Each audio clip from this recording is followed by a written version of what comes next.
We're delving into a political tsunami that's trembling the UK today, and it goes beyond Labour's recent issues. But first, if you enjoy in-depth commentary on the major stories that are making waves throughout the world, please remember to like this video and click the subscribe button. Together, we can discover the backstory of the headlines and examine how they relate to more significant political changes. Let's get started immediately. Just to let you know, we do have t-shirts for sale on our website. We have persevered and will make Britain great once more. Please make sure to click the link in the description or visit British.com. Work riding high from its victory only months ago, the party is now facing a dramatic turnabout in fortune. According to a recent poll, if an election were held today, the party would lose almost 200 seats.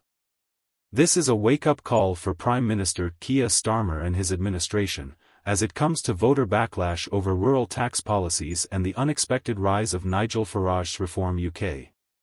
This analysis shows that the political landscape is more divided than ever before and that voter disenchantment is rising, which is a problem for democracy as a whole as well as for Labour.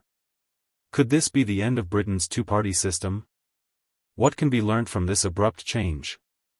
According to a new poll, if a general election were held today, Labour would lose nearly 200 of the seats it won in its July landslide victory, dealing a devastating blow to its parliamentary majority.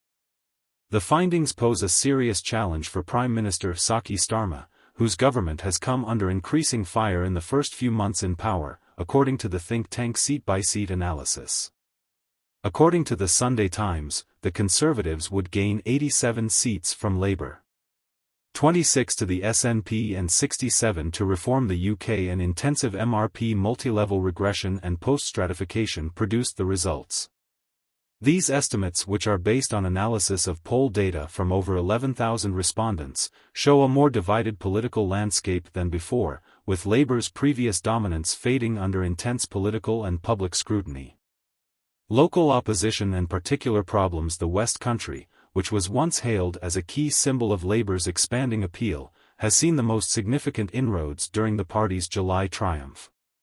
However, the party is facing backlash over controversial policy decisions like changes to inheritance tax rules for farmers, a crucial demographic in Labour's victory, who have reportedly grown disillusioned and seen these changes as harmful to their livelihoods. In a similar vein, Labour has found it difficult to defend its position on contentious issues such as compensation for women born in the 1950s who were denied pension benefits because of changes in the state pension age.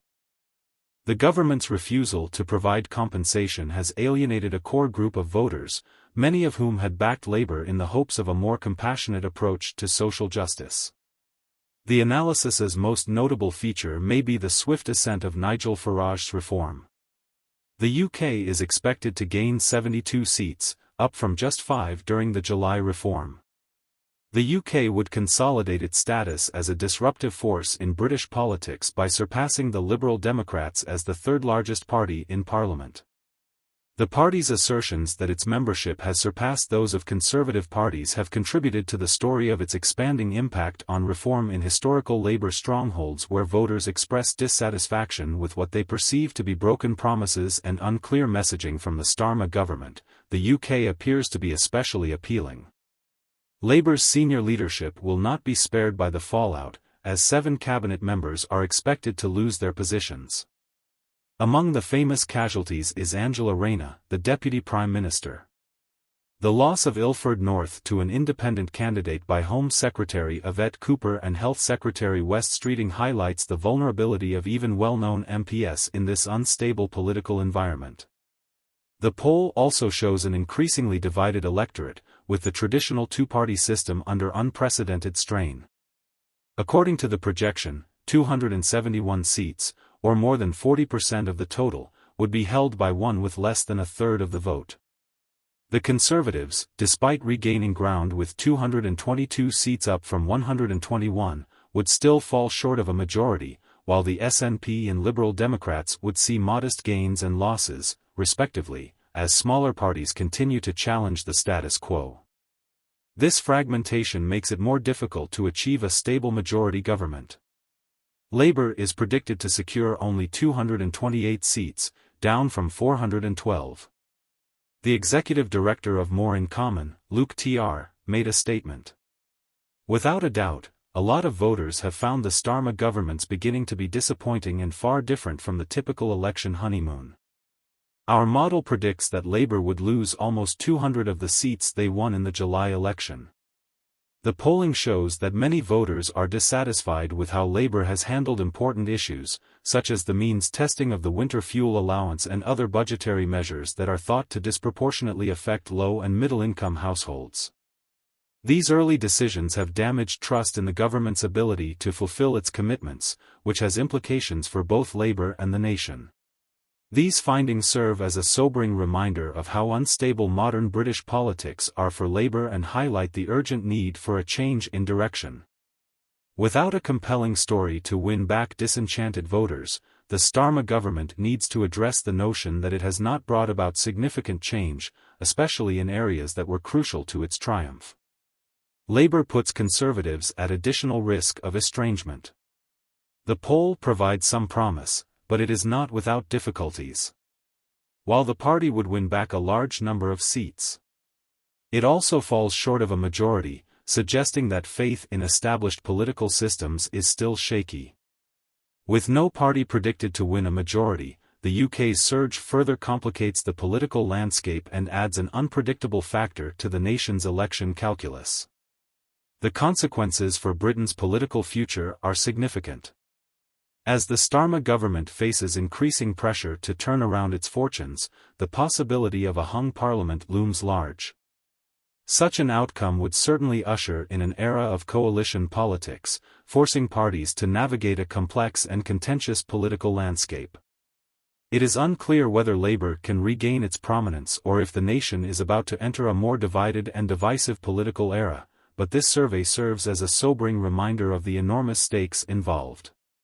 Finally, when Prince Harry and Meghan Markle released their most recent Netflix project, Polo, in the midst of their prior emphasis on more relevant topics like social justice and mental health, they made a mistake.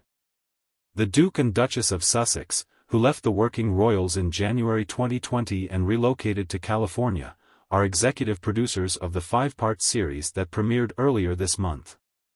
According to PR expert Renee Smith, the sexy sport is built in the trailer as showing filthy, sweaty boys riding, marking the Sussexes' 4th project for the streaming giant in their 5-year contract that ends in 2025. The couple could have adopted a different strategy to better align with their core values. According to the PR expert, a better strategy may have been to center on a topic related to their basic beliefs, like resilience or community empowerment via sport. This would have more closely matched their personal brands and struck a deeper chord. Prince Harry and Meghan Markle made a fleeting cameo with their viewers in their most recent polo-focused project, which follows elite global polo players. The pair barely made an appearance in episode 5, which was shot at the Royal Salute Polo Challenge in Florida in April of last year, an occasion held in honor of. Please share your thoughts about the topics we covered in today's video in the comments box below. If you haven't already, please make sure to like this video and subscribe to the channel for more British stuff. Thank you, and take care. Goodbye.